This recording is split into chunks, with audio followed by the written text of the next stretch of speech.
we are looking at a severe lack of empathy.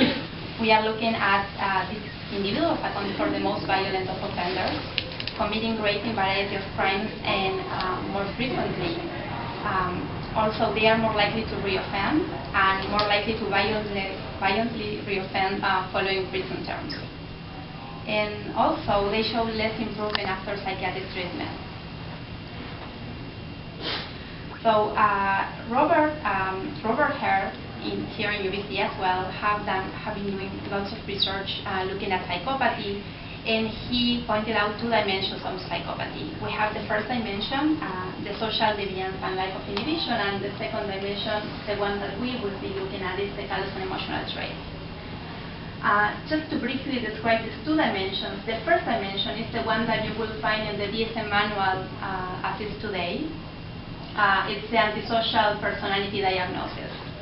Whereas the second dimension is where we can find the guilt, the lie, the lack of remorse, the lack of empathy, and those are the callous and emotional traits.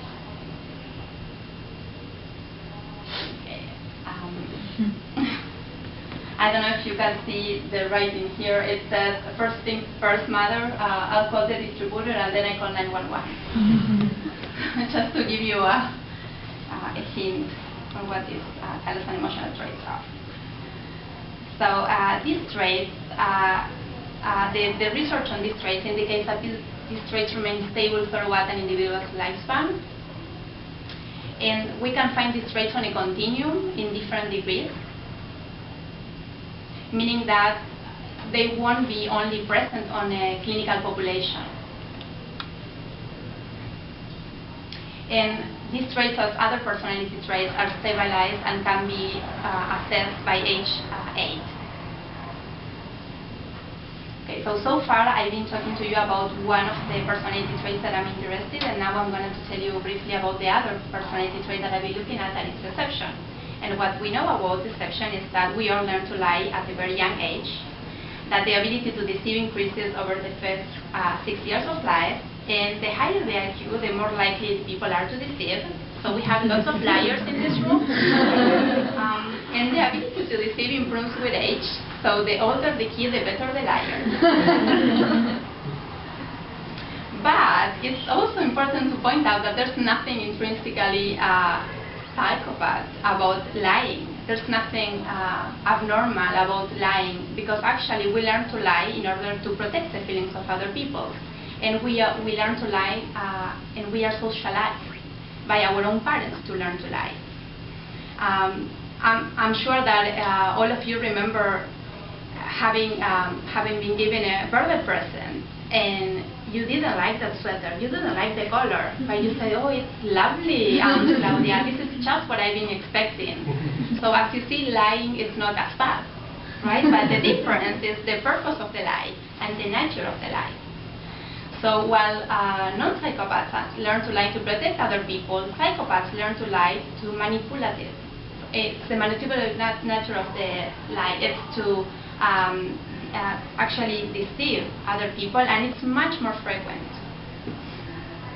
And so lying in non-psychopaths is actually more relating to social skills and to adjustment in society, whereas in psychopaths,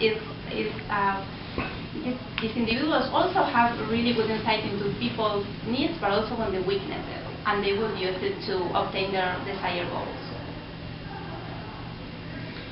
So, as I promised, I will describe a little bit Lewis and colleague study. So in this study, just to have an idea what they did with kids as young as 3-year-olds, and it worked, is that imagine you're a child and you're left alone in a room with a box for 5 minutes and nothing else to do, but only with the instructions not to look into that box. So, of course, you can guess that 90% of the children did look into the box. But the researchers weren't interested only in whether the children will look into the box, but actually they will be able to lie about it when asked about it, and how well will they be able to master feelings. So facial and bodily responses were coded, and they found that only 38% of the kids told the truth about it. So keep that in mind, because we'll go over that in our study. So in our study, I'll be looking at deception and callous and emotional traits. And I want to see if there's actually a correlation between these two traits. Meaning the high levels of callous and emotional traits, if they are related also to being a better liar. And my prediction is that I will find a correlation, and that and the reason is because it might be easier to lie if the guilt is not being experienced. So our study participants will be typically developing children from 8 to 12 years old, from a wide variety of social economic status. We are trying to go to schools in East and North Vancouver, not only Vancouver, and not only in Point Grey area. And the kids will be tested, are being tested, some kids in the lab and some at schools. We are just starting data collection. And the measures that we are using parent-report measures for the callous and emotional traits. We are using the antisocial process screening device and the child psychopathy scale, but we are combining